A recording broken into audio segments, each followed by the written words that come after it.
Yo, book nerds! Today I'm going to talk to you about The SWAN book by Alexis Wright. Well, let me tell you, this book is something else. I don't even know what to say about this book. First off, let me just say, a little side note, this book takes place in Australia, and I am wearing, I don't know if you can see it, my opal that I got in Australia when I went to visit there. So I just had to do that. Had to wear it just for this video. Australia is beautiful. If you've never been there, you should go. Anyway, back to the book. Well, I don't even know where to begin. This was a book for class. This is the last book that I read for my summer classes, but originally I had picked this up to read ahead of my summer classes before they started, and I ended up DNFing it and coming back to it when my class was actually reading it instead of trying to read it in advance, because this book was so complex. I was struggling to comprehend it, and I also found out that I needed to read a couple other books before class, so I needed to read something else for school, and this just was not clicking with me, so I DNF'd it at first. But I did come back to it, and I did finish it, and I don't even know what to tell you guys about this book. I don't. I keep saying well because the narrator of the story interjects things like that all the time. They'll just be talking and then be like, well, and then keep talking. I don't know how many times the narrator did that in this book, but it was a lot. As you can see, my copy is used. It was actually discarded from a library, and after reading it, I kind of understand why the library discarded it, because not a lot of people are going to read this, and not a lot of people are going to understand it. I don't think I even understand it. So, yeah. Honestly, I feel repetitive, but I don't even know where to begin with this book to try and explain it to you. Basically, if you want to read this book, you need to read it to get a general sense of it, and don't read it expecting to get specifics about the story. So basically, from what I understand of this story is about a girl named Olivia. So Olivia was raped when she was very young. She is an Aboriginal girl, and when she was raped, she was left for dead, and then this woman named Belladonna found her in a tree and kind of rescued her and brought her up, and Olivia never talked after her rape, so she was mute.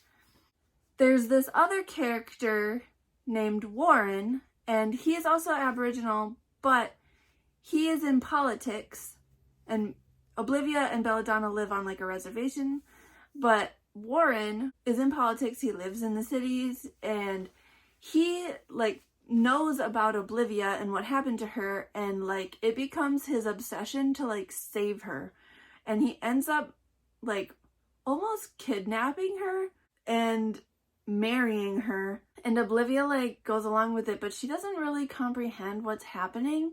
She just knows that she was taken from her home and she wants to go back home. And Olivia is obsessed with swans. They are black swans, not white swans. And there are black swans in her reservation, and when she's taken out of her reservation, they follow her. And I'm not sure if they actually follow her or if it's a delusion of hers. It is so hard to understand this book. And this story is about Olivia being taken away from her home and trying to get back to her home. And I don't even know if I can say this is a spoiler, but spoiler alert, this is a tragedy. And I believe that she only gets home by the end because she died. I don't know though for sure. This book was written in such a way that it is so hard to understand.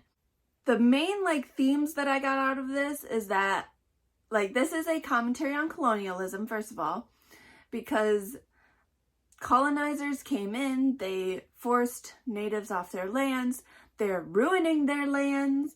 There's like images of foreign objects like decaying in Aboriginal lands, and so like they just have to go on living with this junk decaying in their lands. There's a really cool quote I will read you that kind of explains that. Only heaven knows there were millions of people throughout the world who either offered pigs as sacrifices to their gods, or flowers, or the first grain of the new season's crop. There were even others who offered their own people to the gods. Now the day has come when modern man has become the new face of God and simply sacrificed the whole earth. So yeah, it just shows that like people take and take and take without regard to the future, and they just destroy the land. There was another quote about stories that I liked. It says, "People tell stories all the time, the stories they want told, where any story could be changed or warped this way or that." And you see that all the time with history, like quote unquote history is written by the winners. People are always going to spin things in their own way to make it look good for them. And there's always two sides to every story. And yeah, I just like that quote. There's also like a theme of like not being who you truly are. Like, I don't know how to really word it. So it's like Warren is Aboriginal, but he's pretty much given up everything that he is supposed to have valued because of his ancestors. Like, he quote unquote acts white. He is referred to as God's gift because he's like the first Aboriginal in the government, and he's supposed to save the Aborigines, but he doesn't. He pretty much acts just like the colonizers did, and he just doesn't help them. He wants them to become modernized. He wants them to leave the swamps where they live on the reservations. He wants them to, quote unquote, become white. He doesn't honor where he comes from. He doesn't honor his history, his ancestral lands. He doesn't care about that anymore. I should mention that this like takes place in like a futuristic fantasy version of Australia. So there's references to genies and like talking monkeys, except I don't know if they're actually genies, and I don't know if it's actually a talking monkey. I don't know if these are just Oblivia's like delusions. I don't know. This book is so strange. And yet at the same time, I kind of liked it. I don't know. I don't know what to say. There is a Christmas scene in this book, so if you want to read this during Christmas time, I don't think it will get you in the festive mood though. But there is also a banquet scene that I want to talk about in here.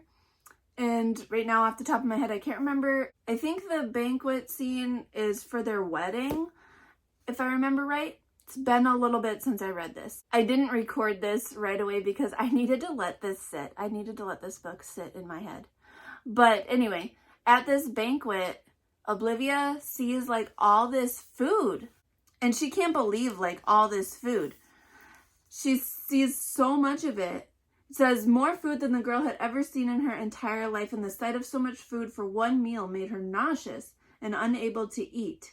Inside her loneliness, she felt the pangs of hunger the night she had raided the fishing nets in the swamp and had not found a single fish.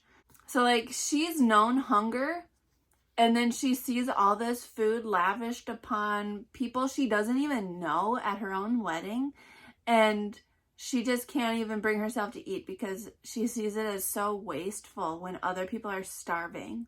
That is such a commentary for today. There are so many people that go hungry, and so much food gets thrown out all over because people just don't eat it, like at restaurants, or people that don't save leftovers. Like, I know so many people that just throw out perfectly good food, and it's annoying. I like leftovers. I don't know what else to say about this book. This book hurt my brain. This book is so hard to understand. I'm going to read you something from the first few pages. This writing is so like, I don't even know, flowery. Like, it almost seems like a classic, like it's written so flowery, but then modern language is just dropped in there out of nowhere. I'm going to read this to you. The whole place was silent. Nobody said a word. Everyone stopped eating. Half-raised forks froze midstream above the dinner plates. The dinner went cold while everyone stared at the first swan ever seen on this country. Their only thoughts, wild with noise, were asking why this strange bird stilted the heat of the day with song, where there was no song for swans. The locals asked the storming almighty red dust spirit relation, "What's that, bro?" Like, I don't know what to even say about that. When I read that line, I was like, what? What's that, bro? What? I don't know. I don't know what else to say. This book hurt my brain, and I tried looking up stuff about this book. I honestly tried to look up, like, the entire plot. I tried to spoil it for myself because I just couldn't really understand what was going on the whole time I read it. And I found an article somewhere, I don't remember where, but I just remember reading somewhere that the author said that they will not explain this book. They wrote this book and basically they won't explain it to dumb white people like me. And when I read that, I was like, no, but this dumb white person really wants to understand. Please explain it to me. But I don't get it. I mean, I feel like I get the basics of it, maybe, but I don't get it overall. I definitely don't get the specifics. They went way over my head. And so, like, I really wanted to understand, but I don't. The story talks a lot about pollution, I will say that. And so, like, reading this was like, it's like the story's in a fog. And, like, images will come through the fog, but I know there's more back there that I'm not seeing. And so, like, I kind of was like, oh, but this story's kind of about pollution, so maybe it's supposed to be like that. Maybe I'm just seeing through the haze. I don't know. This book is written like poetry. Like, I know that there is more to it than what I understand, and it is beautifully written. It is very beautifully written. But I don't get it. I do not regret reading this, honestly. This was quite a challenge for me. And when I got through it, I felt kind of exhausted, especially since this was the last book I read out of, like, what was it? I don't even remember, like 18 books for my summer classes. So, like, this definitely was hard to read at the end of all that because I was already feeling reader burnout. Maybe I will revisit it someday when I am not in reader burnout, and maybe I will comprehend it a little better than I did.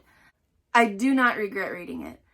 It was a challenge, but it was beautiful, but it made me feel dumb. I don't know what else to say. I don't know what else to say.